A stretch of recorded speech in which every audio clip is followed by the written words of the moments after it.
Y esa voz, amigos, no se va a apagar nunca. La verdadera riqueza de Flor Silvestre no estaba en sus casas ni en sus autos.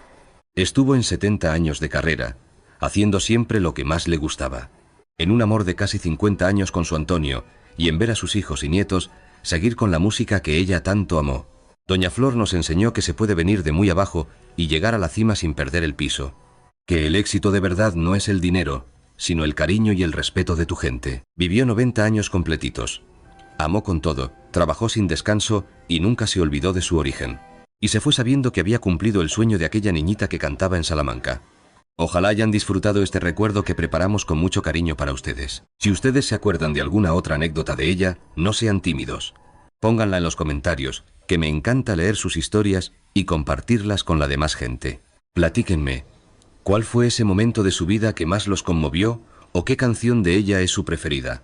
Y si les gusta recordar a nuestras leyendas y su lado más humano, no se queden con las ganas. Échenle un ojo a nuestros otros videos sobre esas estrellas de la música y el cine de antes. Píquenle ahí, suscríbanse y activen la campanita, porque todavía nos queda mucho que contar. Dicen que algunas estrellas nacen, no se hacen. Y en una casita de adobe en Salamanca, una voz ya llenaba cada rincón. Esa voz se convertiría en el alma de la canción ranchera y en la cabeza de una de las familias más queridas de nuestro México. Acompáñenme en este viaje, desde su Guanajuato querido hasta el famoso Rancho El Soyate, porque cada paso que dio es una historia para recordar. Vamos a platicar de los dineros, los amores y la vida de una de las grandes que nos regaló el cine y la música.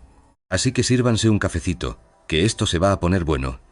Empecemos por el principio, con la pequeña Guillermina. Guillermina Jiménez Chaboya. Qué nombre tan formal, ¿verdad? Nació un 16 de agosto de 1930, en Salamanca, Guanajuato. En el corazón del Bajío, tierra de gente trabajadora. Era la tercera de 7 hijos. Una familia grande como las de antes. Estaban Francisco, Raquel, ella, José Luis, Enriqueta, a quien seguro recuerdan como la Prieta Linda, y luego María de la Luz y Arturo. Su papá, don Jesús, se partía el lomo para sacar adelante a la chamacada. Y su mamá, doña María de Jesús Peña Chagoya, era una mujer de armas tomar. Ella era el pilar de la casa, criando a sus 7 críos en aquellos tiempos difíciles del México que apenas se levantaba. Los Jiménez no tenían dinero, ¿qué va? Vivían en una casita de adobe, con piso de tierra y sin luz ni agua corriente. Así era la vida en el campo en los años 30, como muchos recordarán. Puro trabajo, comida sencilla, muchos hermanos en un solo cuarto y pocas esperanzas de salir de la pobreza. Pero la pequeña Guillermina, desde niña, ya traía su estrella. A sus 5 añitos se la pasaba cante y cante. Cantaba ayudando en la cocina, cantaba yendo por agua al pozo y arrullaba a sus hermanos con su voz. Tenía una voz clara, afinadita, dulce, pero con una fuerza que llamaba la atención. Y su mamá, doña María de Jesús, se dio cuenta del tesoro que tenía en casa y tomó una de esas decisiones valientes que cambian el destino de todos. Convenció a su marido de jugársela e irse a la Ciudad de México para que la niña pudiera pulir ese don. Imagínense nomás lo que significaba eso en 1935. El señor tenía su trabajo seguro allá. Ya tenían su techo, humilde pero suyo. Dejar todo con 7 hijos era un volado. Pero doña María insistió tanto que su esposo al final tuvo que ceder. Y así, con Guillermina de 13 años, en 1943, la familia entera llegó a la capital. Fueron a dar a una vecindad en el centro, seguro por alguno de esos barrios de gente de lucha, como Tepito.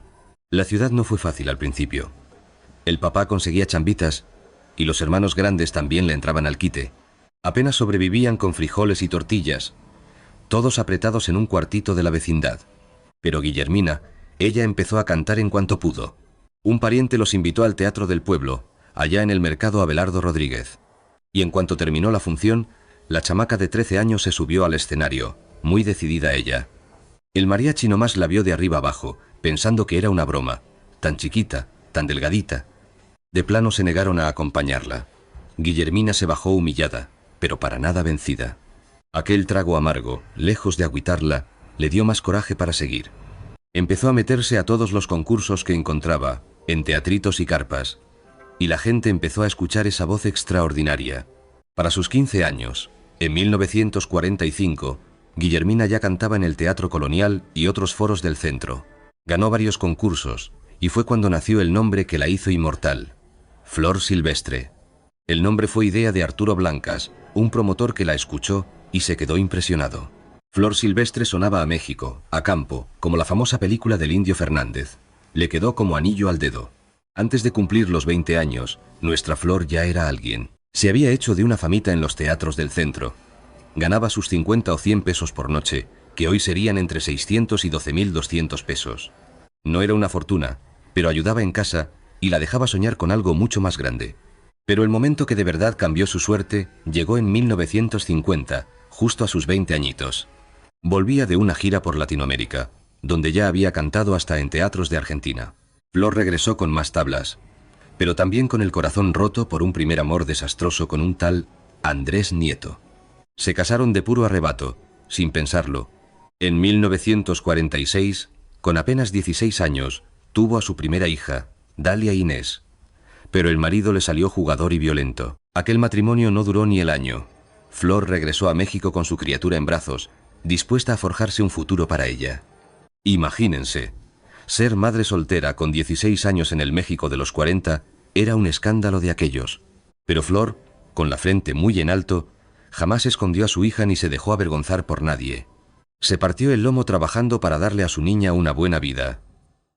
En 1950 se animó a entrar a un concurso en la XCW, la mismísima Voz de América Latina desde México, la estación de radio más poderosa de todo el país. ¿Se acuerdan? La XCW era de don Emilio Azcárraga. Y claro, era el sueño de cualquier artista. Pues Flor no solo ganó, la contrataron de inmediato para cantar. Le dieron un contrato por 500 pesos al mes, que hoy en día serían como unos 6.000 pesitos. No era una millonada, pero sí una bendita estabilidad para una muchacha de 20 años con una hija. Pero lo más valioso era que la XCW era el gran aparador del mundo del espectáculo en México.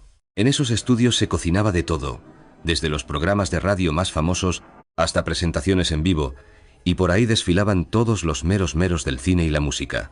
Y fue justo ahí donde el productor Gregorio Wallerstein la escuchó. Quedó encantado no solo con su voz, sino con todo su porte. Es que Flor tenía una belleza muy natural, de rasgos finos y ojazos expresivos, con una elegancia que no pedía ni joyas ni lujos. Wallerstein no se lo pensó dos veces. La firmó en ese momento para 5 películas. Estábamos en 1950, en la mera época de oro de nuestro cine.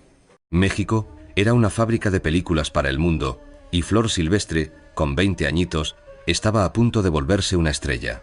Se estrenó en el cine con Primero Soy Mexicano en 1950, dirigida y actuada por el gran Joaquín Pardavé, un señorón de nuestro cine. Y por si fuera poco, a su lado estaba Luis Aguilar, que ya era un galanazo de las películas de charros. Esa película fue un exitazo, y de la noche a la mañana, Flor se convirtió en la nueva promesa del cine mexicano. Ese mismo año de 1950, Flor firmó su primer contrato para grabar discos, y nada menos que con Columbia Records. De ahí salieron sus primeros trancazos como Llorar Amargo y Goya Morena. Los discos se vendieron como pan caliente, y a Flor le empezó a llover dinero de todos lados, del cine, la radio, los discos y las giras. También por esas fechas, en 1950, Flor le dio el sí a Francisco Rubiales, a quien todos conocíamos como Paco Malgesto. Paco ya era muy famoso en el medio. Era periodista, cronista de toros, locutor, y le llevaba 15 años a Flor. Fíjense, cuando se casaron, él ya tenía 35 años, y ella era una jovencita de apenas 20. La cosa en ese matrimonio fue difícil desde el principio. Flor era muy joven, y su carrera iba para arriba como la espuma. Cuentan que Paco era de un genio, muy celoso y posesivo, y los pleitos eran constantes en esa casa, de 1950 a 1959. Con él, Flor tuvo otros 2 hijos. Primero, a Marcela Rubiales Jiménez, quien también le entró a la cantada y la actuación, y luego a Francisco Rubiales, que se dedicaría al doblaje. Pero aunque en su vida personal las cosas no estaban fáciles, en lo profesional Flor estaba en la cima. En los 50 filmó muchísimas películas, grabó discos a montones, se coronó como la gran voz femenina de la música ranchera, y ahí, en la XCW, conoció al hombre de su vida, Antonio Aguilar. Pero a ver, ¿de cuánta lana estamos hablando en esos años? ¿Qué lujo se daba la nueva reina de la canción mexicana? Pues agárrense, porque los números los van a sorprender. Vayamos a la fortuna de Flor Silvestre. Flor Silvestre fue de las artistas mejor pagadas de su tiempo, tanto en el cine como en la música, por ahí de los años 50, 60 y 70. Como le pegó en dos frentes, el cine y la cantada, pues logró juntar un muy buen capital para la época. En los años 50, cuando iba empezando, a Flor le pagaban entre 25.000 y 35.000 pesos por película. Para que se den una idea, a Pedro Armendáriz le daban 50.000 y a Jorge Negrete 70 y 5.000 pesos en esos mismos años. Ella, por ser mujer y más nueva, ganaba menos que los galanazos, pero de que era un dineral, lo era. Esos 35.000 pesos de entonces serían hoy como 420.000 de los actuales por película. Y hacía hasta 5 al año. No más del cine, calculen que se llevaba al año entre 105.000 y 170 y 5.000 pesos de aquellos. Eso es más o menos entre 1.2 y 2 millones de pesos de hoy. Pero lo bueno de verdad para Flor venía de la música. Los discos de rancheras se vendían como agua. Un solo disco que pegara bien vendía fácil entre 100.000 y 300.000 copias. De esas ventas, al artista le daban entre el 10 y el 15%. Un disco de Flor costaba como 18 pesos en 1955. De 150.000 copias, a ella le correspondía el 12%. O sea, 324.000 pesos por cada disco. Esos pesos de 1955 hoy serían 3.9 millones, y ella lanzaba hasta 3 discos al año en su mejor momento. De pura música, ganaba al año de 650.000 a 1 millón de pesos de entonces. Las giras en vivo eran otra fuente de ingresos fuerte. Cantaba en palenques, teatros de ciudad y cabarets elegantes.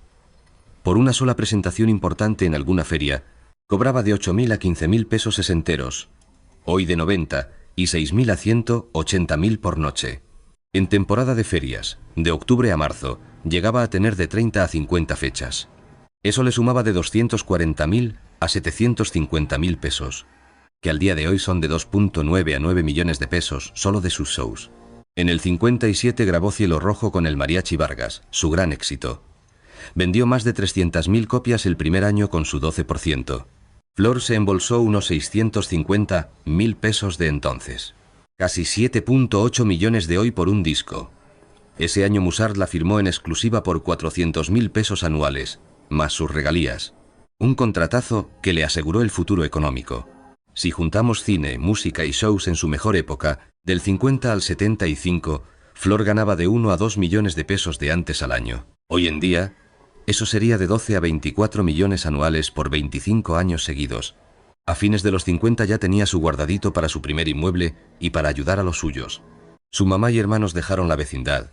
Les compró una casita muy decente en una buena colonia. Sus propiedades contaban la historia de su ascenso, desde abajo hasta la cima del espectáculo en México. Lo primero, su familia. Con su primer buen dinero, lo primero fue comprarle casa a su mamá y a sus hermanos. En 1955 les compró una casa de 120 metros en una colonia bien de la capital. Pagó 180.000 pesos de entonces, hoy unos 2.1 millones. La liquidó de contado, con lo que había juntado de sus primeros triunfos. Una casa sencilla y digna, con 3 recámaras, sala, comedor, cocina y su patiecito. Para ellos, que venían de vecindad, era un palacio. Su mamá lloró de gusto al recibir las llaves. Luego, para ella y sus hijos, compró un departamento en Polanco en 1958. Un edificio moderno y elegante de 150 metros cuadrados, con 3 recámaras, 2 baños, su sala y una terracita. Pagó 450.000 pesos de los 50, casi 5.4 millones de ahora. Ahí vivió con sus 3 hijos mientras estuvo casada con Paco Malgesto. Decorado con muebles modernos, tapetes finos y cuadros de pintores mexicanos. Con clase, sin presunción, como ella. Después, la casa en Las Lomas. Ya con Antonio Aguilar, en 1965, compraron una casona en Las Lomas de Chapultepec. Una residencia estilo californiano de unos 400 metros cuadrados, con amplios jardines, 4 recámaras, biblioteca y todo el lujo de la época. Les costó 850.000 pesos de los 60, unos 10 millones de hoy. Fue su casa en la ciudad en la época que no paraban de filmar. Ahí recibía a sus amigos artistas. La Félix, Lola Beltrán, Dolores del Río. La crema innata del cine y la música ranchera los visitaba. Pero la propiedad más querida era otra, la que se volvió el alma de la familia. El rancho El Sóyate, allá en Villanueva, Zacatecas. En 1973, con todos sus ahorros, Antonio y Flor compraron más de 500 hectáreas en Zacatecas. Le pusieron El Sóyate por un árbol de la zona, y no era para vacacionar, era un rancho de veras, con su ganado y caballos. También sembraban. Era el sueño de Antonio, un rancho mexicano para criar a sus hijos a la charra. Allá por los 70 el terreno les costó sus buenos 8 millones de pesos. Imagínense, hoy serían como 96 millones. Y los pagaron de un jalón, con los ahorritos de tanto trabajo. La casona del rancho era una preciosidad, puro estilo mexicano de antes, hecha con piedra y maderas de por ahí mismo. Tenía como 800 metros cuadrados, con 6 recámaras y 3 baños completos. Unos saloncitos con techos de viga, comedores para recibir a medio mundo y una cocina de esas de película mexicana, pero con sus cositas modernas bien escondidas. Pero agárrense, porque lo mero bueno del Sóyate eran las instalaciones para los caballos. Don Antonio y Flor se aventaron una caballeriza de primera, donde cabían más de 100 animalitos. Ahí criaban puro campeón, caballos de charrería y para sus espectáculos a caballo, una belleza. Cada caballo tenía su propio lugar, con zonas de entrenamiento y hasta veterinario de planta. Y por si fuera poco, construyeron un lienzo charro de verdad, para que Antonio y sus hijos practicaran. Era un ruedo con gradas para 300 personas, vestidores, corrales, no le faltaba nada para ensayar. Y con el paso de las décadas, la parejita le siguió metiendo dinero al rancho, haciéndolo más grande y mejorando la casa. Para el año 2000, el Sóyate ya valía más de 50 millones de pesos. Era el corazón de la familia Aguilar. Cuando no andaban de gira, ahí se la vivían. Los muchachos crecieron a caballo, aprendiendo a ser charros, viviendo esa vida de campo que sus papás querían, para que no olvidaran sus raíces mexicanas. Ahora, en cuanto a coches, ellos eran de usar cosas prácticas para el trabajo, no para andar de presumidos. Allá por los 60, en la Ciudad de México, doña Flor manejaba unos sedanes sencillitos pero elegantes. Tenía un Dodge Dart del 63, color cremita, para moverse en el día a día. Ese cochecito costó como 45.000 pesos de entonces, que hoy serían unos 540.000. En el 68 lo cambió por un Chrysler New Yorker verde oscuro, más grande, pero igual de discreto. Ese le costó unos 85.000 pesos, que al día de hoy sería como 1 millón de pesos. Era cómodo y aguantador, perfecto para una estrella que no necesitaba apantallar a nadie. Don Antonio, en cambio, prefería las camionetotas. Purititas trocas para el rancho, de esas aguantadoras. Ideales para cargar equipo, o para meterse por los caminos de terracería, rumbo a los palenques. Una Chevrolet C 10 nuevecita en 1970 costaba 35.000 pesos. Hoy serían como 420.000. Y don Antonio no tenía una, sino 2 o 3, que usaba según se necesitara. Pero el verdadero dineral en vehículos se iba en los camiones para transportar todo el espectáculo. Cuando el show se volvió su principal negocio, necesitaron moverse como profesionales. Tenían una flotilla de tráileres Kenworth y Freightliner, arreglados especialmente para llevar a los caballos. Y ahí también cargaban el sonido, los trajes y todo el tilichero para las presentaciones. Un camión para caballos, ya arreglado, costaba entre 200 y 400.000 pesos de los 70s. Tenían como 4 para mover hasta 50 caballos de un viaje. También tenían sus remolques para el equipo, camionetas para el personal y vehículos de repuesto. La inversión en esa flotilla era de unos 3 millones de pesos a finales de los 70, que hoy serían 36 millones. Pero no era un lujo, Era su herramienta de trabajo, no más. Antonio y Flor sabían que para llevar su espectáculo por todo México y Estados Unidos necesitaban moverse bien. Hablemos ahora de su visión para los negocios. Don Antonio era el de los números, pero doña Flor le entraba a todas las decisiones importantes. Juntos levantaron un imperio que era mucho más que solo cantar y actuar. Tenían su propia productora. En el 72 crearon su propia compañía que manejaba absolutamente todo el espectáculo ecuestre. Se encargaban de contratos, logística, publicidad y la venta de boletos. Así se quedaban con casi toda la ganancia, en lugar de darle su buena tajada a los promotores. Fue una movida muy inteligente que les multiplicó el dinero, como no tienen idea. Antes, con promotores, se llevaban entre el 40 y el 50% de las ganancias limpias. Ya con su propia empresa se embolsaban el 80%. Ahí nomás para que vean la diferencia. De un show que dejaba 200.000 pesos, con promotores les tocaban 100.000. Ya con su propia empresa, el mismo evento les dejaba 160.000 pesitos. Allá por los 70 y 80, el espectáculo familiar juntaba hasta 30 millones de pesos al año. Y después de pagar la producción, los viajes, sueldos y todo lo demás, a la familia le quedaban limpios hasta 24 millones anuales. Pero eso no era todo. Doña Flor era muy lista para los contratos, no como otros artistas que firmaban sin leer. Ella, desde el principio, amarró un porcentaje de regalías para siempre. Su acuerdo con Musart de 1957 le aseguró el 12% vitalicio. O sea que por décadas, si una canción suya sonaba en la radio o en una película, a ella le caía su lanita. Era un dinerito que llegaba solo, aunque ya no estuviera grabando discos nuevos. Fíjese, hasta el 2020 recibía hasta 400.000 pesos al año de puras grabaciones viejitas. No era una fortuna, pero era una entrada segura y constante. Y luego, el rancho. El Sóllate no era puro adorno, era un negocio ganadero. Criaban charolais y Hereford para la venta. Un rancho de 500 hectáreas bien manejado dejaba hasta 1 millón de pesos al año vendiendo becerros. Para ellos, el rancho era una inversión que trabajaba, no un simple capricho. También criaban unos caballones de pura sangre que vendían a charros y coleccionistas. Un buen caballo de sus caballerizas podía costar hasta 200.000 pesos, según la sangre y la rienda. Inversiones con cabeza. A diferencia de otros que arriesgaban su dinero, Antonio y Flor invertían a lo seguro. Tenían su dinero en cuentas de ahorro, CETES y bonos del gobierno. Nada de andarle jugando a la bolsa. Una estrategia tranquila, pero que cuidaba su patrimonio. Para mediados de los 80, su fortuna era de 50 millones de pesos, que hoy serían 600 millones. Sus lujos y su vida. A diferencia de otras estrellas que vivían con mucho escándalo, ellos eran más bien sencillos y muy tradicionales.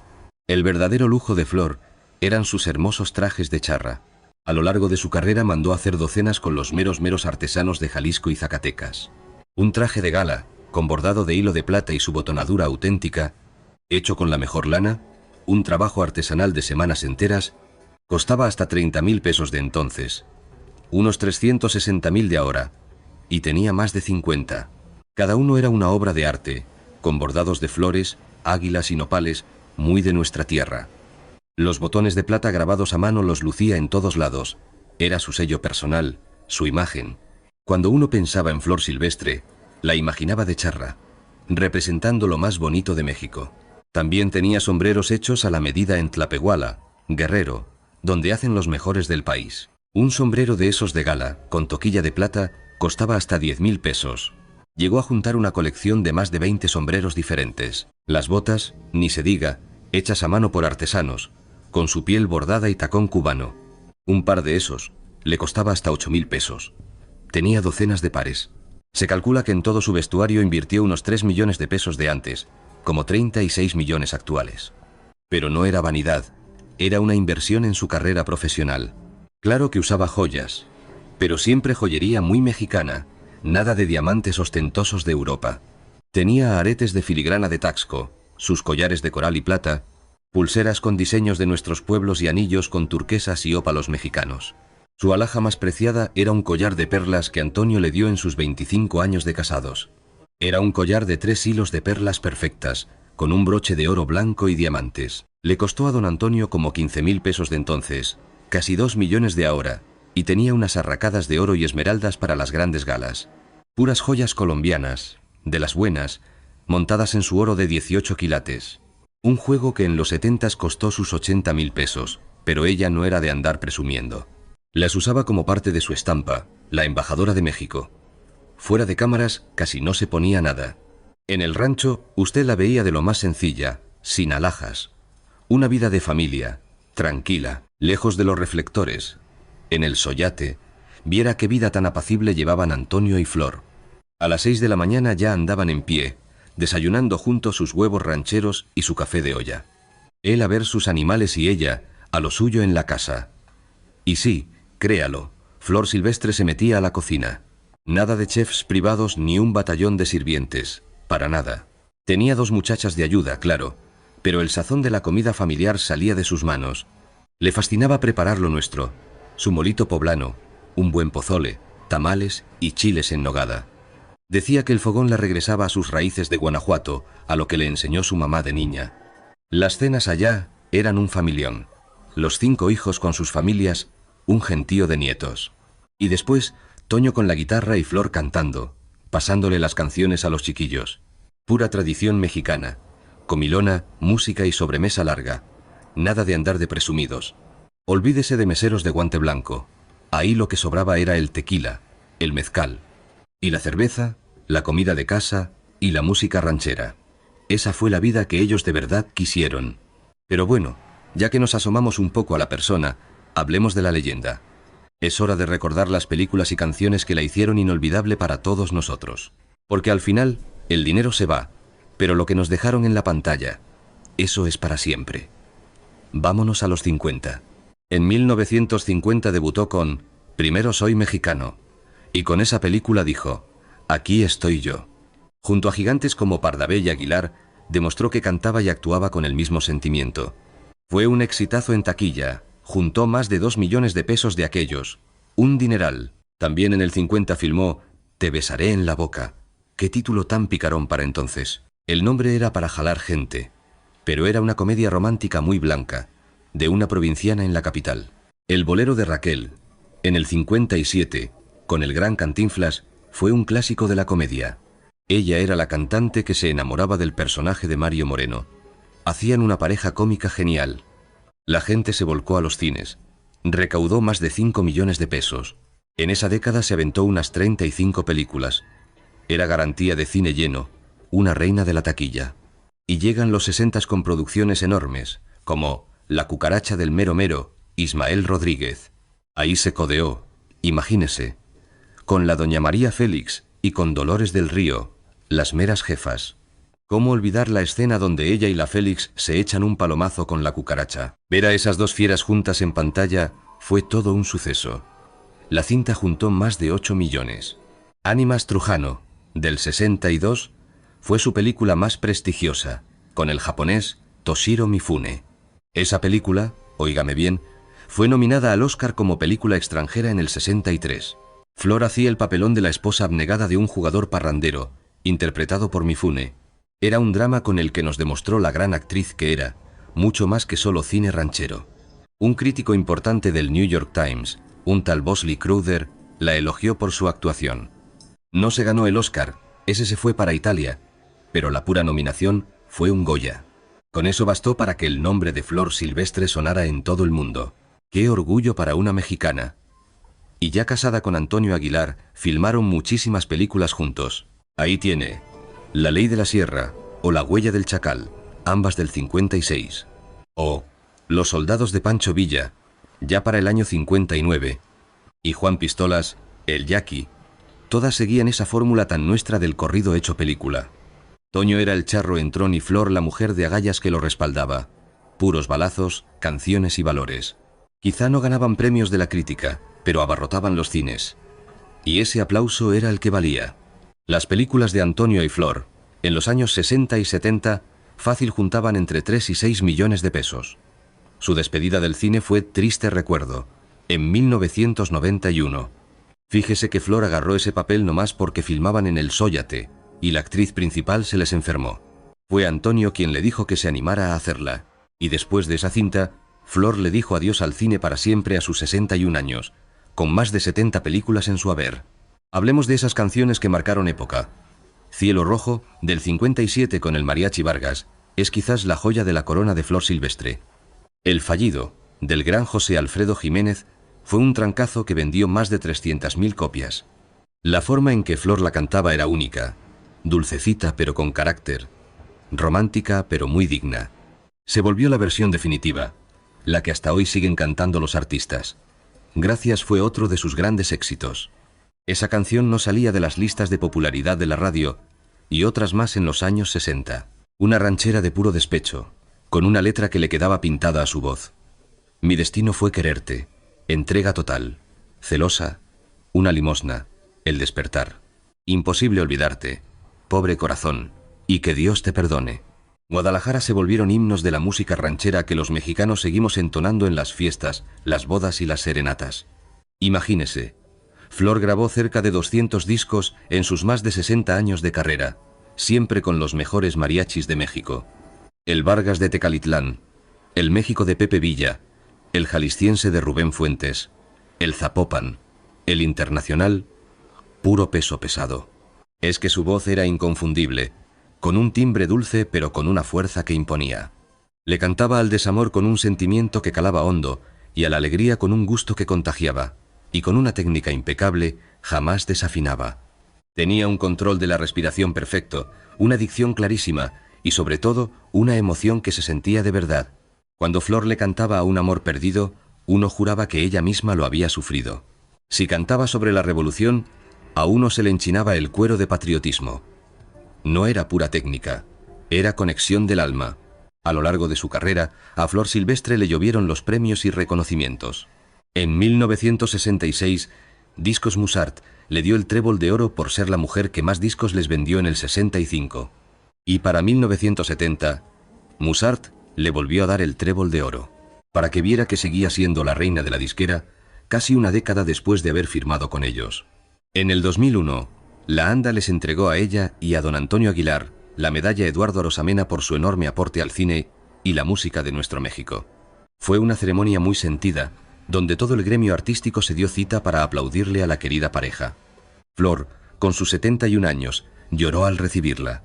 Antonio, de 83, dio las gracias por los dos. En 2007, don Antonio Aguilar falleció a los 88 años, tras una larga enfermedad. Flor tenía 77 y se le fue el amor de su vida, su compañero de andanzas por casi 60 años. La partida de Antonio la dejó deshecha. Fueron 48 años juntos. Construyeron un legado, criaron una familia. Juntos llevaron el nombre de México por todo lo alto. Tras la muerte de Antonio, Flor se guardó de la vida pública. Se refugió en el Soyate, arropada por sus hijos y sus nietos. Ya no cantaba, ya no se presentaba, solo vivía de sus recuerdos. En 2010, a sus 80 años, Flor grabó su último disco, Soledad, un homenaje a la memoria de Antonio. Fue su manera de despedirse con música. Para el 2015, con Flor ya de 85 años, se estrenó el documental Su destino fue querer. El documental, por cierto, lo produjo la compañía de Pepe. Un recorrido por su vida, desde que era una niña en Guanajuato hasta su papel como la gran matriarca de los Aguilar. Flor fue en persona al estreno. Al terminar la película, la gente se puso de pie y le aplaudió por varios minutos. El público lloraba, Flor lloraba. Era el aplauso a toda una vida. Sus últimos años coincidieron con la pandemia del 2020. A sus 90 años era de muy alto riesgo. Sus hijos la cuidaron mucho en el Sóyate, sin visitas, bien protegida. Allá por el verano y el otoño de 2020, la salud de Flor se fue apagando de a poquito. No era una enfermedad, era simplemente su cuerpo de 90 años que ya pedía descanso. Para noviembre, doña Flor pasaba ya casi todo el día en su cama. Sus hijos no la dejaban sola, se turnaban para cuidarla. Pepe se instaló en el Sóyate esas últimas semanas. Un 25 de noviembre de 2020, rodeada del cariño de sus hijos, Flor Silvestre cerró sus ojitos por última vez. Se fue en paz, en su casa, en ese rancho que ella y Antonio levantaron con tanto amor, justo como ella lo hubiera querido. Su hijo Pepe Aguilar dio la triste noticia. Con un dolor inmenso, les comunico que perdimos a la gran Flor Silvestre, mi madre, mi todo. Qué golpe para México fue esa noticia. Se nos fue una de las últimas leyendas de nuestra época de oro. Con ella se cerró un capítulo. Por supuesto, la noticia estuvo en todos lados. El país entero guardó luto. El gobierno la reconoció como una de nuestras voces más grandes, la embajadora de nuestra música por más de 60 años. Su despedida fue algo íntimo, solo con los suyos. La sepultaron en el Sóyate, al ladito de su Antonio Aguilar, justo como ella quería. Juntos siempre, hasta el final. Y la gente, claro, se volcó en cariñosos homenajes. Millones compartieron sus canciones, sus fotos, los recuerdos que nos dejó a todos. Por todo México, los mariachis salieron a las plazas a dedicarle sus canciones. Fue el adiós de un pueblo a alguien que fue como de la familia por generaciones. Eso es dejar huella. Pero el legado de doña Flor va más allá de sus discos. Ella fue de las que abrió brecha en la música ranchera. Cuando empezó, allá en los 40s, este mundo era de puros hombres. Eran los tiempos de Jorge Negrete y Pedro Infante. Las mujeres cantaban cosas más románticas. Pero Flor demostró que una mujer podía cantarle al campo con la misma garra y el mismo sentimiento. Y vaya que le abrió la puerta a Lola Beltrán, a Lucha Villa y a tantas otras. Todas esas grandes que vinieron después le deben un pedacito de su camino. Y en el cine, ni se diga. Con sus 70 películas, ayudó a que el cine de charros fuera un éxito en toda Latinoamérica. Pero quizá su mayor orgullo, su obra maestra, fue la dinastía Aguilar. Junto a Antonio, creó una familia de artistas que sigue siendo gigante en nuestra música. Ahí tiene a Pepe, una superestrella, y su nieta Ángela es la muchacha más exitosa de su generación en este género, con millones de fans. Leonardo y Majo también le siguen los pasos. La tercera generación honra lo que Flor y Antonio empezaron. Y todos ellos cantan las joyas que Flor nos regaló. Cielo rojo, Imposible olvidarte. Y por supuesto, Mi destino fue quererte. Canciones que son parte del alma de México. Y así seguirán por mucho tiempo. La voz de Flor se quedó en sus hijos, en sus nietos y en el corazón de todos.